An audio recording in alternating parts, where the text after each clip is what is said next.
until everything is fine until your manager suddenly starts to treat you worse or something. It's like to me it's just a sort of insurance policy against the future. And I think GMG is a great example of how a union can help. I mean, we just had this Univision wanted to do layoffs, and thanks to the union they negotiated to do buyouts instead of layoffs, and that sucked because we lost a lot of good people, and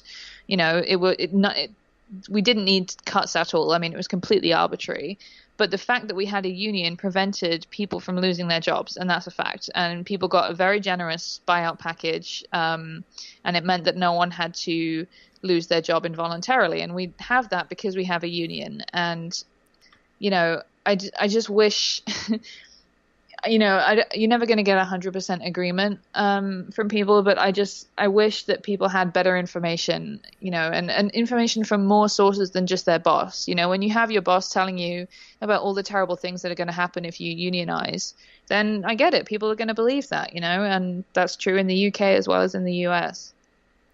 Yeah, just to clarify though, GMG is, I believe it is Gizmodo Media Group, right? Is where the affiliated sites. Yeah. How different is the UK atmosphere towards union? I'm assuming it's a little bit friendlier than the one here in the US, especially after the recent Supreme Court. Is that correct to say? Or?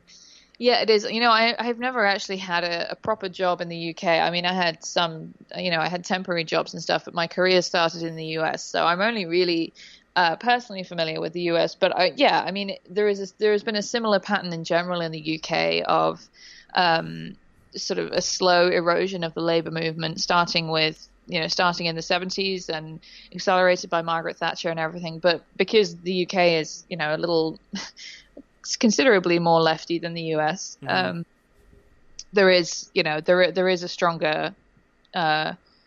stronger union movement and a stronger union, I think a stronger pro-union sentiment. But I mean, this is capitalism does what it does, and a boss is a boss, and when you have, I'm sure that top BuzzFeed management probably were not just at the UK but in the US office were probably aware of this union stuff, and Perez's views on unions are well known.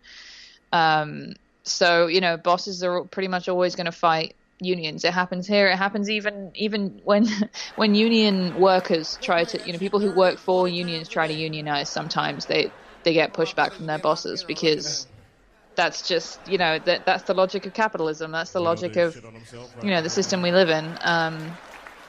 So yeah, I mean, I guess I'm not all that surprised that it happened even in the UK, but it's still very disappointing. Yeah, it does kind of take you by surprise, because I mean, I don't think it's an issue that really is, unless you're part of a union or part of a big union industry. It's probably an issue that not too many people really talk about every day, and if you aren't watching what's happening on a day-to-day basis, then you could really soon kind of find your rights eroded from you pretty quickly. And that's kind of similar what's really been going on in the U.S. is just kind of a drain on the labor kind of movement.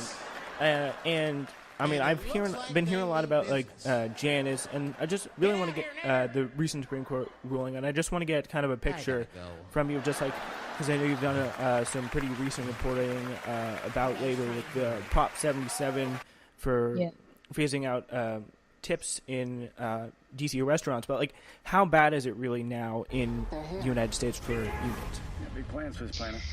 Yeah, I mean, it's pretty grim. It's hard to see. It's there is a path forward, but it's hard to it's hard to have hope, I guess, in times like this. That doesn't mean that people shouldn't keep pushing, but there's Janice was a very smart case for these huge anti-union organizations to fund, as they did. Right to work is really devastating, and my colleague Hamilton serious. Nolan recently wrote about the Washington Post union, and it's really stark, the difference between, for example, the GMG union and the Washington Post union, where it's an open shop, so it's voluntary. You don't have to pay dues, and when that happens, the union is a lot weaker. So I think it's only something like half of the staff is eligible staff is in the union. I'd have to check that, but I think that's what it is. And the contract that they just negotiated with management is terrible, and they admitted that it was terrible, but they also urged everyone to vote for it because they didn't think they'd be able to get any better. And that's how this kind of like pernicious anti-union stuff works. It doesn't work by banning unions or any of that stuff. It just works by weakening them and chipping away at them and sowing uncertainty and discord among workers, and honestly, eroding solidarity. Solidarity is the biggest enemy of bosses, and they have found a lot of very clever legal ways to do that. So I mean, I'm no expert on the labor movement. There are other people have written very much more important things about what the future looks like. What the path forward for labor might be. But yeah, I mean, I think it's going to be a tough few years for sure, at least.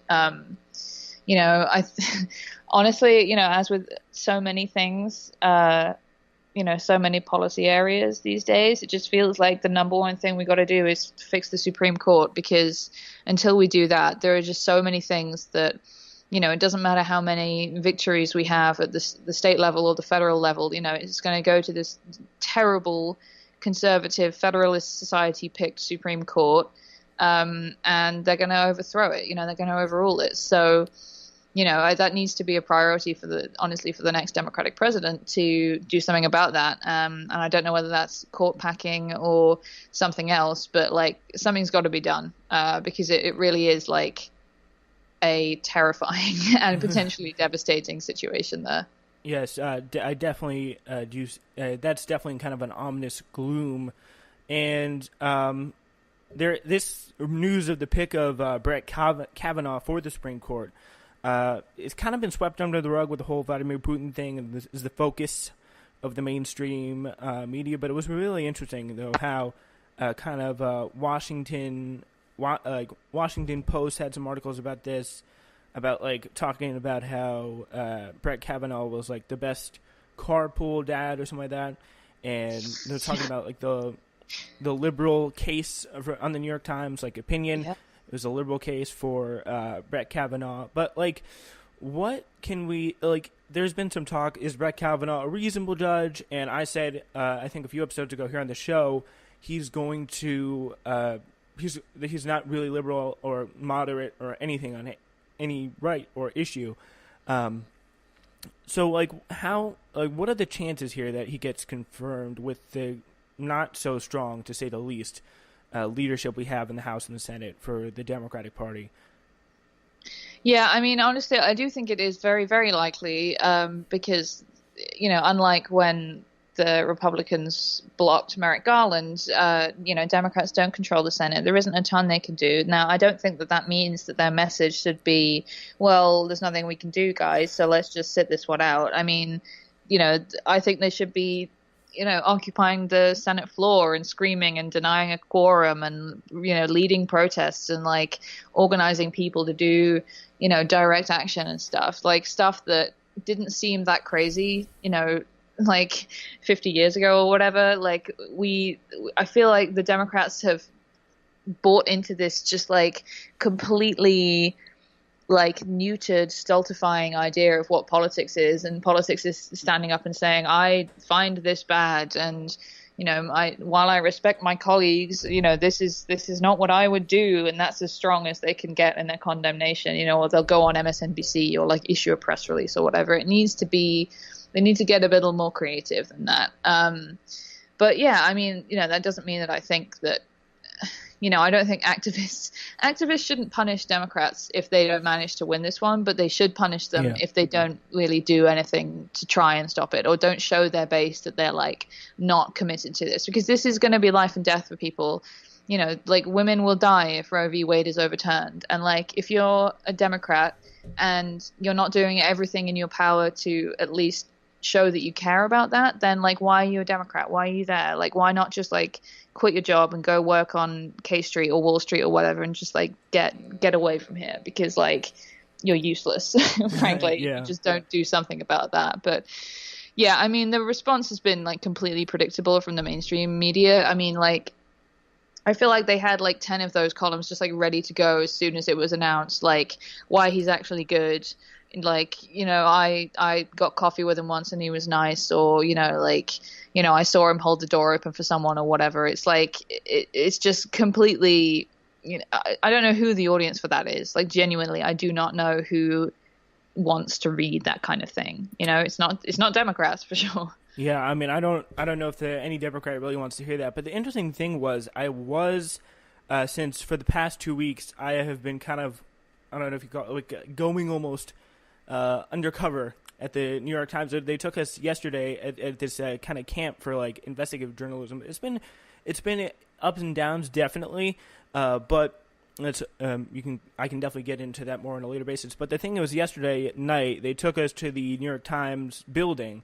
It takes place at like Fordham, and they took us the night for like a little trip to like the New York Times building, and then we talked to the one of the people who worked on the opinion page, who like got her start in her career like fact checking for Nicholas Kristof. I don't know if that sounds like the career for me, but and then I was like, I just had to ask. I was like, did you have something ready for every Supreme Court justice? And she was like, yeah, we like to pre-write things. So that was something that I heard a lot of people getting, especially like on the left, like podcasts specifically like Chapel Travel. Like they're like, did they really have everything ready for like a piece ready for every single nominee? And I had to ask, and it seems the answer was yes there.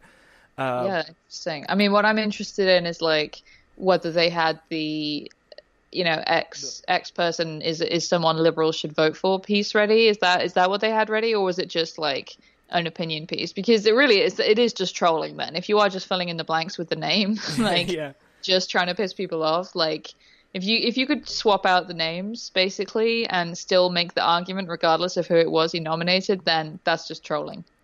Yeah, it's also pretty good trolling there, because like if you just put out the same thing and no one noticed, it shows you kind of it's the New York Times opinion page, just to say, not the biggest fan, but there is a lot of good material to discuss on the show there generally. Yeah.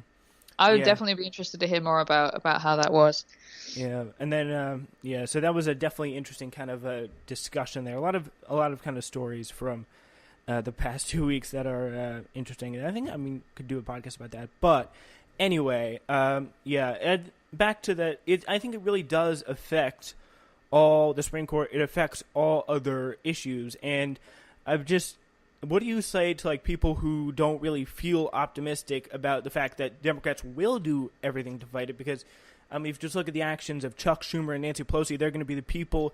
Like, I just don't see Bernie, I know she's not even elected yet, but like Alexandria or Ocasio-Cortez sparking some kind of broad movement to make really some kind of widespread change and like start a vote against this, because we do know there's definitely going to be a few Democrats voting for this, like the Manchin type people. But I just don't know if Schumer and Pelosi, I just don't really trust them to stay motivated and even put up a good fight for this. I don't know.